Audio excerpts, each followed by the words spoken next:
ಈಗಾಗಲೇ ಏನಿದೆ February 28ರಿಂದ March 17ರವರೆಗೂ ಕೂಡ ದ್ವಿತೀಯ ಪಿಯುಸಿ ಪರೀಕ್ಷೆ ನಡೀತಾ ಇರತಕ್ಕಂಥದ್ದು. ಅದಕ್ಕೆ ಸಂಬಂಧಪಟ್ಟಂತೆ ಈಗಾಗಲೇ ರಾಜ್ಯಾದ್ಯಂತ ಸುಮಾರು 7,10,363 ವಿದ್ಯಾರ್ಥಿಗಳು ಏನು ಈ ದ್ವಿತೀಯ ಪಿಯುಸಿ ಪರೀಕ್ಷೆಯನ್ನು ಬರೀಲಿಕ್ಕೆ ನೋಂದಣಿ ಮಾಡ್ಕೊಂಡಿರ್ತಕ್ಕಂಥದ್ದು. ಅದರಲ್ಲಿ ಸುಮಾರು 2,92,000ಕ್ಕೂ ಹೆಚ್ಚು ಅಧಿಕ ವಿದ್ಯಾರ್ಥಿಗಳು ವಿಜ್ಞಾನ ವಿಭಾಗದ ವಿದ್ಯಾರ್ಥಿಗಳಾಗಿರ್ತಕ್ಕಂಥದ್ದು. 7,11,000ಕ್ಕೂ ಹೆಚ್ಚು ಅಧಿಕ ವಿದ್ಯಾರ್ಥಿಗಳು ಏನಾಗಿದಾರಪ್ಪ ಅಂದ್ರೆ ವಾಣಿಜ್ಯ ವಿಭಾಗಕ್ಕೆ ಸಂಬಂಧಪಟ್ಟಿರ್ತಕ್ಕಂಥ ವಿದ್ಯಾರ್ಥಿಗಳಾಗಿರ್ತಕ್ಕಂಥದ್ದು. ಹಾಗೂ 1,42,000 ವಿದ್ಯಾರ್ಥಿಗಳು ಏನಾಗ್ತಾರಪ್ಪ ಅಂದ್ರೆ ಇಲ್ಲಿ ಕಲಾ ವಿಭಾಗದ ವಿದ್ಯಾರ್ಥಿಗಳು ಇವತ್ತಿನ ದಿನ ಪರೀಕ್ಷೆಯನ್ನು ಬರೀತಾ ಇರತಕ್ಕಂಥದ್ದು. ಸುಮಾರು 1,217ಕ್ಕೂ ಹೆಚ್ಚು ಪರೀಕ್ಷಾ ಕೇಂದ್ರಗಳು ಇವತ್ತು ದ್ವಿತೀಯ ಪರೀಕ್ಷೆಯನ್ನ ಬರೆಸಲಿಕ್ಕೆ ಅಣಿಯಾಗಿರ್ತಕ್ಕಂಥದ್ದನ್ನ ನಾವು ಕಾಣ್ತಾ ಇದೀವಿ.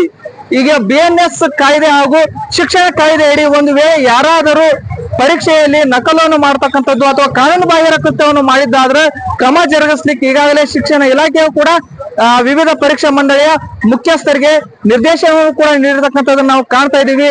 ಮತ್ತು ಅದರ ಜೊತೆಗೆ ಏನು ಪರೀಕ್ಷಾ ಕೇಂದ್ರದ ಸುಮಾರು 200 ಮೀಟರ್ ಸುತ್ತಮುತ್ತ ನಿಷೇಧಿತ ಪ್ರದೇಶ ಅಂತ ಹೇಳ್ಬಿಟ್ಟು ಘೋಷಣೆ ಮಾಡಿರ್ತಕ್ಕಂಥದ್ದು. ಇಲ್ಲಿ ಏನಾಗ್ತಾ ಇದೆಯಪ್ಪ ಅಂದ್ರೆ ಏನು 200 ಮೀಟರ್ ನಿಷೇಧಿತ ಪ್ರದೇಶ ಏನಿರುತ್ತಲ್ಲ ಅದರ ಹೊರಗಿನ ಬಾಜು ಆ ನಿಷೇಧಿತ ಪ್ರದೇಶದ ಸುತ್ತಮುತ್ತ ಯಾವುದೇ ಜೆರಾಕ್ಸ್ ಸೆಂಟರ್ ಆಗಲಿ ಕಂಪ್ಯೂಟರ್ ಸೆಂಟರ್ ಆಗಲಿ ತೆಗಿಲಿಕ್ಕೆ ಅವಕಾಶ ಇರೋದಿಲ್ಲ. ಮತ್ತು ಏನು ವಿದ್ಯಾರ್ಥಿ ಕೇಂದ್ರದಲ್ಲಿ ಈ ಪರೀಕ್ಷಾ ಕೇಂದ್ರದಲ್ಲಿ ವಿದ್ಯಾರ್ಥಿಗಳಿಗೆ ಯಾವುದೇ ನಕಲು ಮಾಡ್ಲಿಕ್ಕೆ ಅವಕಾಶ ಇಲ್ಲದಂತೆ CCTV ಕ್ಯಾಮೆರಾಗಳನ್ನು ಕೂಡ ಕಣ್ಗಾವಲು ಇಟ್ಟಿರ್ತಕ್ಕಂಥದ್ದು ನಾವು ಕಾಣ್ತಾ ಇದೀವಿ.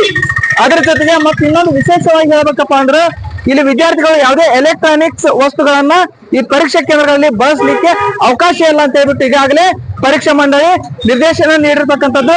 ಇಂತಹ ಮತ್ತಷ್ಟು ಅಪ್ಡೇಟ್ಗಳನ್ನು ತಮಗೆ ಕೊಡ್ತಾ ಇರ್ತೀವಿ. ಅಲ್ಲಿವರೆಗೂ ಹೀಗೆ ನೋಡ್ತಾ ಇರಿ ಜರ್ನಲಿಸ್ಟ್ ಹನುಮಂತ ಐಹೊಳೆ.